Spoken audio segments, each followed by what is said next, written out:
Hi, Capricorn. Welcome to the month of May. So we got some positive things going on this month with the trine, the positive aspect that you have going on with the planets in Taurus. So we know we have the sun in Taurus until May 20th. We have Uranus, the oh wow planet in Taurus. It's been there since 2018. It will continue to be there until July 7th. Uranus is things out of the blue. It has to do with friends and large groups of people. It can have a lot of themes with networking. That's going to come to its close in July. Mercury, the planet of communication, you'll be having a trine with from May 10th to May 25th. So there can be some harmonious peacemaking conversations and lovely conversations. Okay.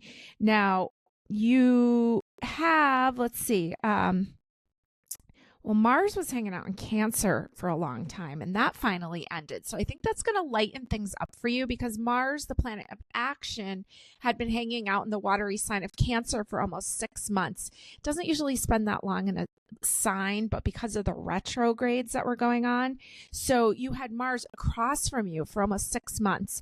And Mars can be kind of frustrating energy when it's in Cancer because Cancer doesn't move fast enough for Mars. So you may feel a little bit lighter with that moving on. Mars moved into Leo, so that opposition finally ended on April 18th. So that's a good thing for you. Do have a square going on with the planets in Aries because Aries is a cardinal sign, pushes forward spring. You're a cardinal sign, Capricorn, you push forward winter. So we have Venus in Aries that's going to be squaring you. So, be careful in your love relationships, be careful with money. Make sure you look, you take everything into consideration. Don't overlook things, I guess, is what the square is telling me. Neptune has moved into Aries after spending 14 years in Pisces. So now you're going to have this square for a very long time with Neptune, the planet of healing, the planet of illusion and delusion. It has a lot of themes of creativity. So you can't avoid these things, okay? Because they're going to kind of be like this, all right? You're going to need to show up and you're going to need to work on healing and not rushing that healing, okay?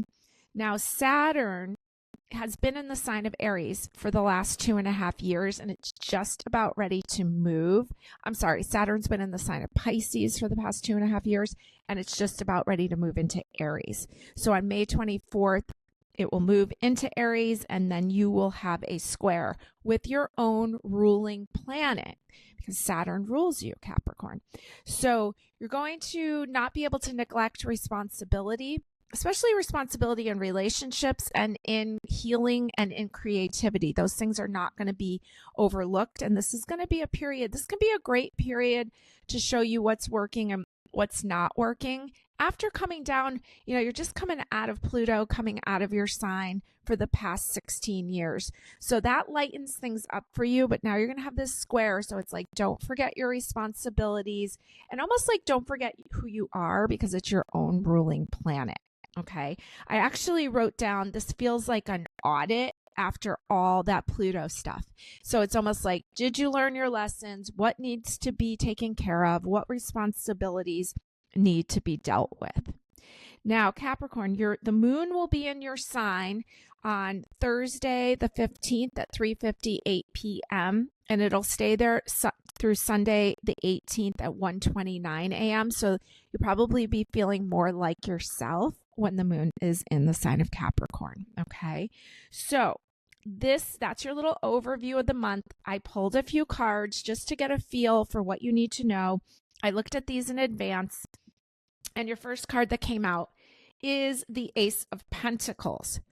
Okay, so the Ace of Pentacles, a 1 of Earth, and you are Pentacles, Capricorn. This says whole grains on it because this is the herbal tarot.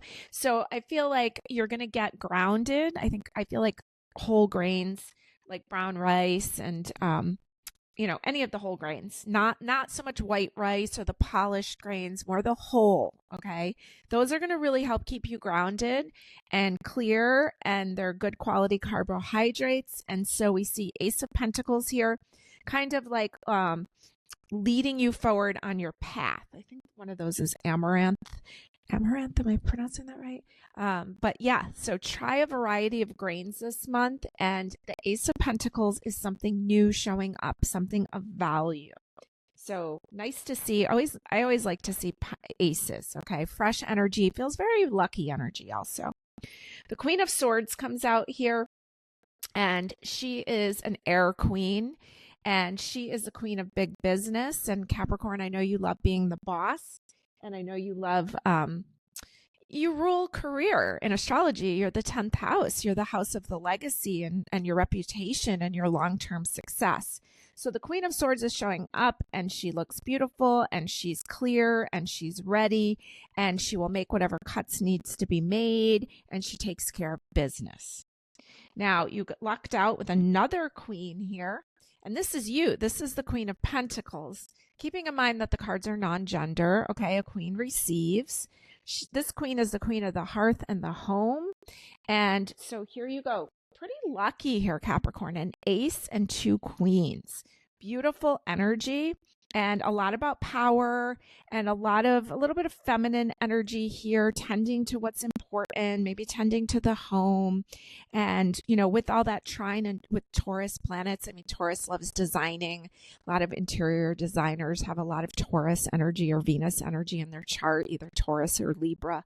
So you may be going through a period of that, of just enjoying the home, working on things, making the home a healing place for you, because that cannot be overlooked this month. Okay. Now, your oracle card from the Oracle of Mystical Moments is the Gardener. And that's pretty cool looking card. Like, her body is a building, it looks like. She's holding these flowers, but the flower petals themselves are little houses. And okay, so let's see what the book has to say about that. It's card number 27. It says the Gardener: non-judgment, acceptance, self-compassion. Standing proud in a lush green garden, a woman holds a growing bulb in her arms. Two small houses spring from the planet, and her skirt is transformed into a house. She is the gardener of her soul, the caretaker of her home. Her feelings are the flowers of her garden. By taking care of herself, she keeps growing stronger. But sometimes uninvited guests invade the garden, intruders like jealousy and or shame. If we recognize these as neither good nor bad, but something to be investigated and accepted, we can treat ourselves with compassion and keep blooming. And I love that, like, this Queen of Swords has like the rose right in her heart. This Queen of Pentacles looks like her dress is made out of flowers. And so there's a lot of themes here of self-love. It has like a lot of Venus energy to it. You are going to have a square with Venus for most of the month. And then you have a trine with all the planets in Taurus ruled by Venus. So there's a lot of Venus themes, okay? So be kind and gentle to yourself. Get grounded. Get out in the garden if you can. That's a great way to ground. And there's just beauty written all over this month, okay? I'm going to push these cards to the side. And let's pull some cards for week by week, okay? So let's go with 4 weeks in May. This first week, I'm using these Everyday Witch minis. We'll put one there for the 4th, one there for Mother's Day week ahead, the week of the 18th, and then the week of Memorial Day weekend and week ahead. All right, let's see what you need to know here, Capricorn. Week 1, we have the Knight of Swords. So there looks like a lot of forward movement. You may be on the road, or you may just be speaking up because he's an air knight, right? And you have a trine with Mercury going on. So maybe there's some conversations that have to be had. You did have the Queen of Swords over there. That's the Queen of Communication. And maybe there's some things that you've been holding back, but you're ready to get moving. Now, week 2, this is Mother's Day, and you have the Fool card here, what the whole tarot deck is about. The Fool's Journey. This is Aquarius energy, and it reminds me of Cape Cod, like the coast of, like, I don't know, maybe the coast of Boston, looking out at the harbor.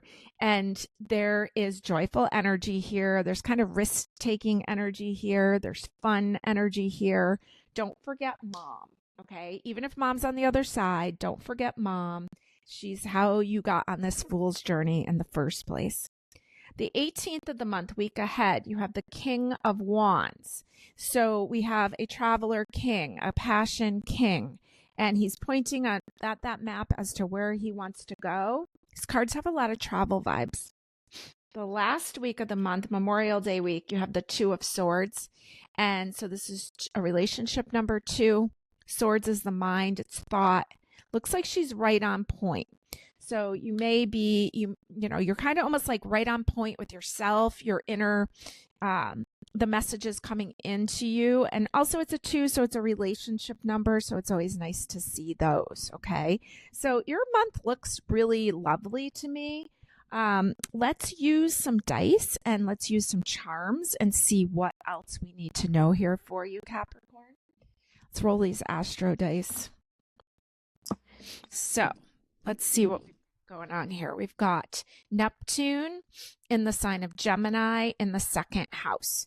So Neptune, remember you have a square going on with Neptune, the planet of creativity, illusion, delusion, healing. In the sign of Gemini, air sign, communication sign, the sun's going to be heading there later this month. In the 2nd house, Taurus is house of value. Okay, so I think you have some healing words to say. It may be with some of the women in your life. It may be regarding relationships, but it looks like you're going through a period of healing where that can be very beneficial. Let's throw some charms. I've got my big charm bowl here, big punch bowl of charms, and let's see. This is kind of fun. Just have fun with this part. I just kind of toss them onto the calendar. I'm going to be picking up charms in this room forever. And let me just flip over some of these letters and see what we've got. And all right, let's start at the top. We have the word good. Okay, we have a corkscrew. We have 2 symbols for music. All right, so it does look like a fun time or a good time. It looks like there'll be some music involved this month for you. It looks like there'll be some party time for you. It is Memorial Day weekend at the end of the month. Okay, back in August, we've got a zipper.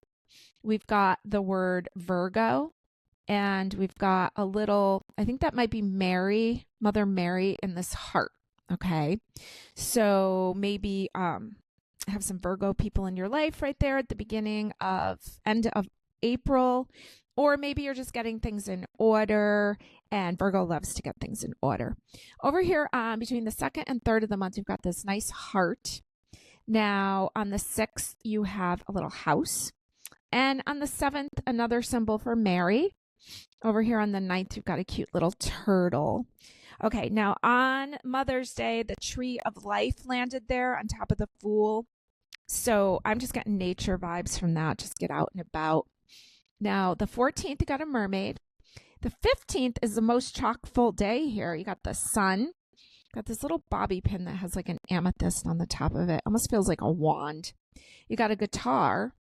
And what is this little thing? What is that? Sometimes I cannot tell what these charms are. All right, I have no idea what that is. Okay. But there's activity there on the 15th, okay? So that might be a good day to mark your calendar. Okay, over here on the 19th, you got a little dragon and the symbol for unlocking something. On the 20th, the letter D, a little castle, another guitar, and this like little symbol that looks like an island to me, okay? Looks like a fun day. 19th, 20th, they're pretty chock full. Over here on the 22nd, you've got it's a little rainbow symbol. You've got a little, I think that's a little like mushroom house there on the 23rd. Another heart on the 24th. You got a little battleship here on the side. Also on the side, the sign for Cancer showed up. So you got a battleship that floats on water, and you got a symbol for water there on the side. Okay, Memorial Day. You've got a moon symbol, another Mary. I have a lot of these like religious charms going on here. I've got a star. Okay, so it looks really like a wonderful Memorial Day. On the 28th, more music symbols, a sun, and the word in. Okay, in. So not bad. A lot of activity there on the 28th. The 29th, we have the letter P. So we have the word pin. And another little Mary symbol with some castle on the back of it, the letter U on the side. So not a lot of letters. but in good, pin, and not many words to make here, but a lot of activity there, a lot of kind of 14th, 15th, 19th, 20th, 26th, 28th, okay? But all in all, it looks like a pretty good month for you. So let me give you some more power days based on what we rolled here, okay? And we rolled Neptune, Gemini, second house, okay? So we know, I already gave you dates for when the moon is in Capricorn. Let's give you a few more dates here. So we've basically got Pisces, Gemini, Taurus, and we're just coming out of that Taurus new moon there in April. Now, as we move into May, the moon's in Gemini on the 1st, which is Beltane. Okay, the moon moves into Pisces on Tuesday, the 20th at 8:28 a.m., and it stays there the 21st and the 22nd until 12:26 p.m. These are power times for you, along with Saturday, the 24th at 1:38 p.m. through the 25th through the 26th.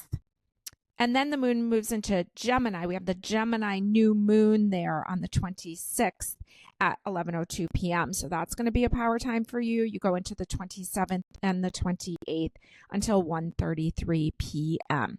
These are power times for you, Capricorn. Thanks so much for joining me.